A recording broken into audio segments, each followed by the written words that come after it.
Hi, I'm Michael Shermer, the director of the Skeptic Society, the publisher of Skeptic Magazine. We investigate claims of the paranormal, pseudoscience, and fringe groups and cults and claims of all kinds between. Science and pseudoscience and non-science, junk science, voodoo science, pathological science, bad science, non-science, and plain old nonsense. And unless you've been on Mars recently, you know there's a lot of that out there.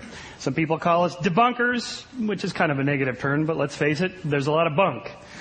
And we are like the bunko squads of the police departments out there flushing out. Well, we're sort of like the Ralph Naders of bad ideas, trying to replace bad ideas with good ideas. I'll show you an example of a bad idea. I brought this with me. This was given to us by NBC Dateline to test.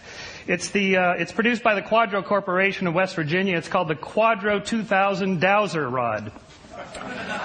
This was being sold to high school administrators for $900 a piece. It's a piece of plastic with a Radio Shack antenna attached to it. You can douse for all sorts of things, but this particular one was built to douse for marijuana in students' lockers. So the way it works is you go down the hallway and you see if it tilts toward a particular locker, and then you open the locker. So it looks something like this. I'll show you. Well, it has kind of a right-leaning bias, so I'll show you. Well, this is science, so we'll do a controlled experiment. It'll go this way for sure.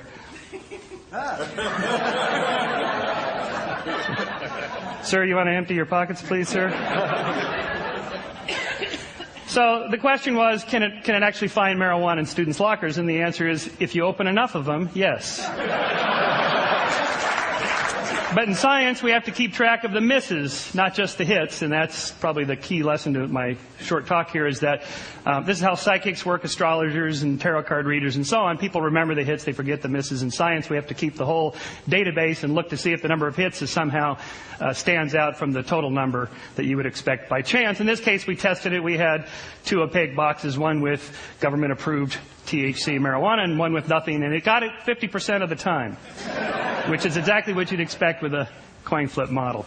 So that's just kind of a fun little example here of the sorts of things we do. Skeptic is the quarterly publication. Each one has a particular theme. Like this one is on the future of intelligence. Are people getting smarter or dumber? I have an opinion of this myself because the business I'm in. But in fact, people, it turns out, are getting smarter. Three IQ points per 10 years going up. Sort of an interesting thing. With science, don't think of skepticism as a thing, or even science as a thing. Are science and religion compatible? It's like, is science and plumbing compatible? They're just two different things. Science is not a thing, it's a verb. It's a way of thinking about things. It's a way of looking for natural explanations for all phenomena.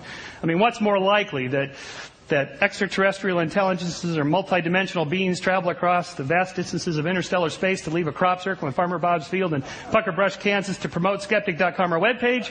Or is it more likely that a reader of Skeptic did this with Photoshop?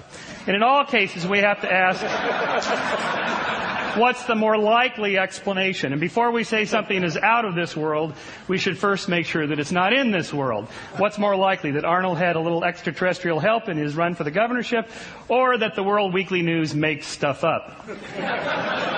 And part of that, the same theme, is expressed nicely here in the Sidney Harris cartoon. For those of you in the back, it says here, then a miracle occurs. I think you need to be more explicit here in step 2.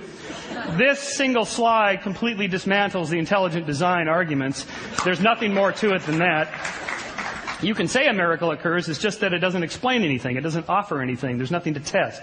It's the end of the conversation for intelligent design creationists. Whereas, and it's true, scientists sometimes throw terms out as linguistic place fillers, dark energy or dark matter or something like that. Until we figure out what it is, we'll just call it this. It's the beginning of the causal chain for science. For intelligent design creationists, it's the end of the chain. So, again, we can ask this, what's more likely, are UFOs, alien spaceships, or perceptual cognitive mistakes, or even fakes? This is a UFO shot from my house in Altadena, California, looking down over Pasadena. And if it looks a lot like a Buick hubcap, it's because it is. You don't even need Photoshop. You don't need high-tech equipment. You don't need computers. This was shot with a throwaway Kodak Instamatic camera. You just have somebody off on the side with a hubcap ready to go, cameras ready. That's it. So, although it's possible that most of these things are fake or illusions or so on, and that some of them are real, it's more likely that all of them are fake, like the crop circles.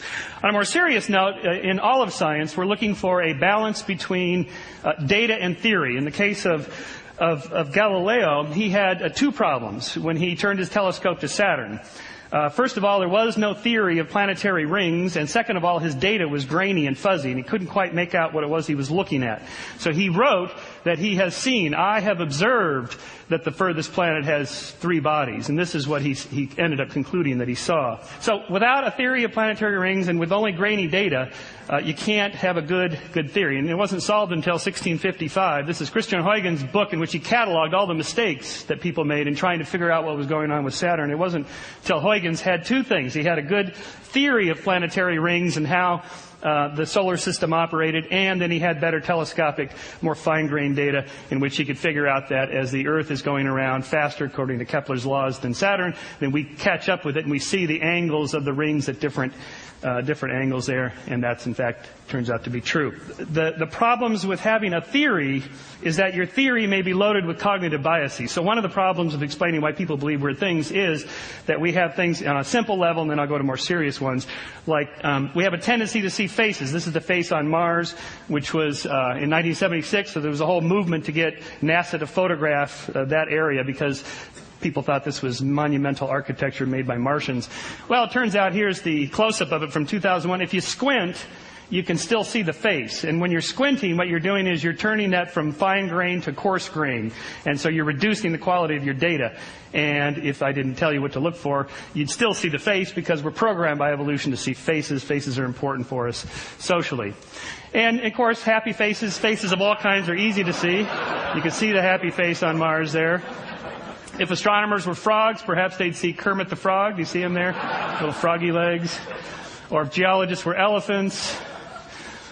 Religious iconography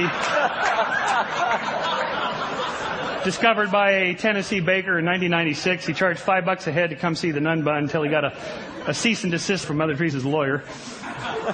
Here's Our Lady of Guadalupe and Our Lady of Watsonville, just down the street, or is it up the street from here? Tree bark is particularly good because it's nice and grainy, branchy, black and white, splotchy, and you can get the pattern-seeking. Humans are pattern-seeking animals. Here's the Virgin Mary on the side of a glass window in Sao Paulo. Here's the Virgin Mary made her appearance on a cheese sandwich, which I got to actually hold in a Las Vegas casino, of course, this being America. This casino paid $28,500 on eBay for the cheese sandwich. But who does it really look like? The Virgin Mary? Has that sort of puckered lips, 1940s era look. Virgin Mary in Clearwater, Florida. I actually went to see this one. There was a lot of people there of the faithful come to be in their wheelchairs and crutches and so on. And we went down and investigated. This to give you a size, that's Dawkins, me, and the amazing Randy next to this 2.5 story size image. All these candles, so many thousands of candles people had lit in tribute to this. So we walked around the backside just to see what was going on here. It turns out wherever there's a sprinkler head and a palm tree, you get the effect. Here's the Virgin Mary on the backside, which they started to wipe off. I guess you can only have one miracle per building. So is it really a miracle of Mary, or is it a miracle of Marge? And then I'm going to finish up with another example of this with auditory illusions.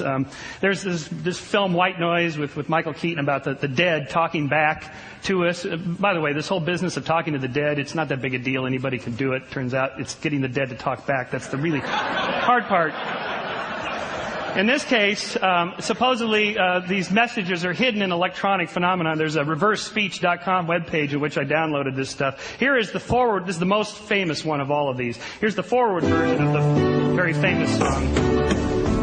If there's a bustle in your hedgerow, don't be alone there. It's just a sprinkling for the maiden queen. Yes, there are two paths you can go by. But in the long run, there's still time to change the road you're on. Boy, can you just listen to that all day? All right, here it is backwards, and see if you can hear the hidden messages that are supposedly in there.